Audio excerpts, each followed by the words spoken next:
hopefully you enjoyed that video about archaeology and artifacts. Now I want to talk about some of the early cultures that were in Indiana, some of the earliest cultures.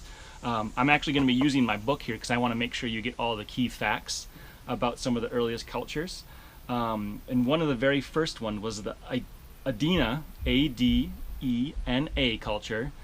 The Adena culture began about 2,500 years ago, 2,500 years ago.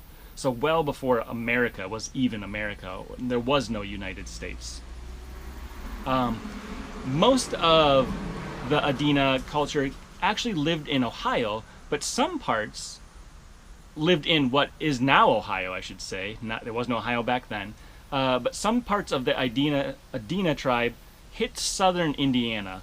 And so that's why we're going to talk about them, because they were a big part of southern Indiana 2,500 years ago. The Adena were hunter-gatherers, so they mostly fed and provided for their families by hunting and gathering foods.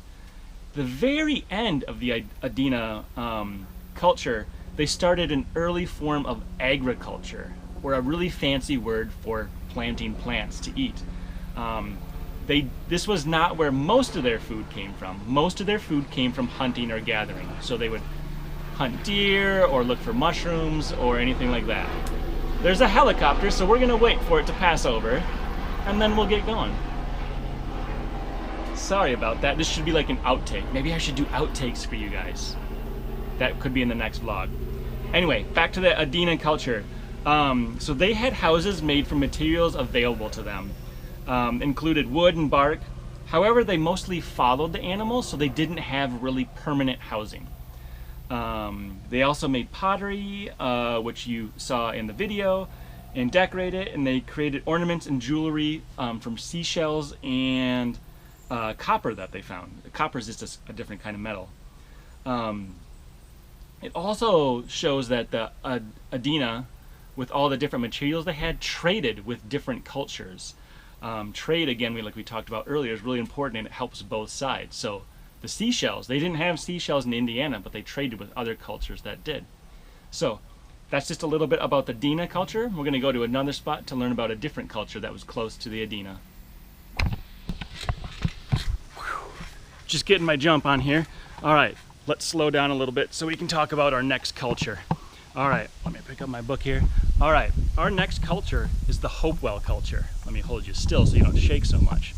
The Hopewell culture, and it is a little bit younger than the Adena culture. They were 2,500 years ago. The Hopewell culture is about 2,200 years ago. So 300 years younger than the Adena, but still very old. And one of the main differences is from the Adena and the Hopewell culture is that the Adena were hunters and gatherers, and the Hopewell culture was agricultural. So they focused a lot on farming and getting plants and used that to survive, which meant that they lived a little bit different. Instead of following the animals like the Adena, the Hopewells actually built towns and had like round mound houses that they lived in. This is a very big change, and so they were more stationary. It also made it easier to find more about them because they had a lot of artifacts and left behind more clues for us to learn about them. The bow and arrow helped change the way they lived as well. With the bow and arrow, they were able to hunt animals, but still come back to they didn't have to follow the herd around as much, so they were able to be more stationary. They also lived in towns, and they had a more, let me see, they had a more strict culture, the way it worked. They had like a chief, and they had like a way that everyone had a position in town, where in the Adena, everyone just kind of helped with the hunt all the time. Since there was less work hunting, they had different jobs that they could do. So medicine started, our medicine chief started coming around. They had a tribal chief that led the whole village. They had hunters, and they had agriculture farmers. So that's one cool thing about the Hopewell. Let's go learn about one last one before we end the vlog for today. Came inside to cool off from all that jumping. All right, The next culture that I want to talk to you about of the first people is the Mississippian culture. This culture comes 1,300 years ago, so about half the Hopewell and Adene culture. Building off what the Hopewell culture did in their agriculture, the Mississippians almost lived solely off of agriculture, meaning they didn't follow animal herds at all. In fact, most of the Mississippian culture's villages were next to rivers and lakes, especially the Mississippi River, which is how they got their name. The Mississippian communities, because they were so stable and barely moved at all, had much bigger, what we call towns, but much bigger villages back then. They had a long house, so it was long and skinny.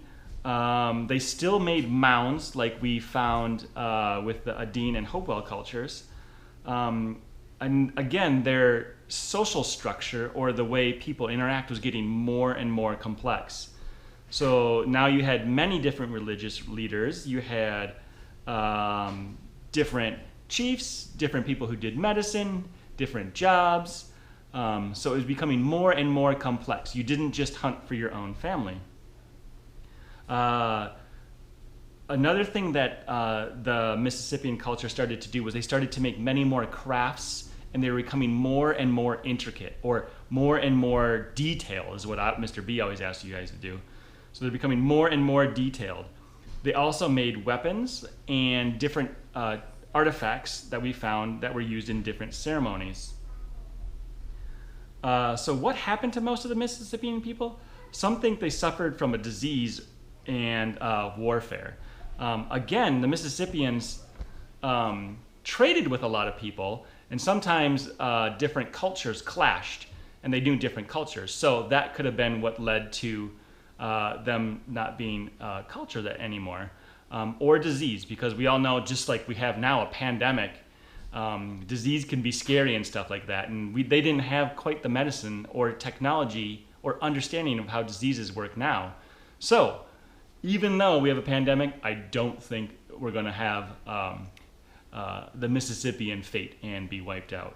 So these are just a few of the early cultures of Indiana. Again, we learned all about them through some stories, but mostly through the artifacts they left behind. And as each culture became more complex, they had more and more artifacts that we found, and which means we had more and more clues to know how they live. So I hope you enjoyed today's vlogs, I should say, since there was three of them. I will hopefully see you in the next vlog. Keep up the hard work. Till then, bye.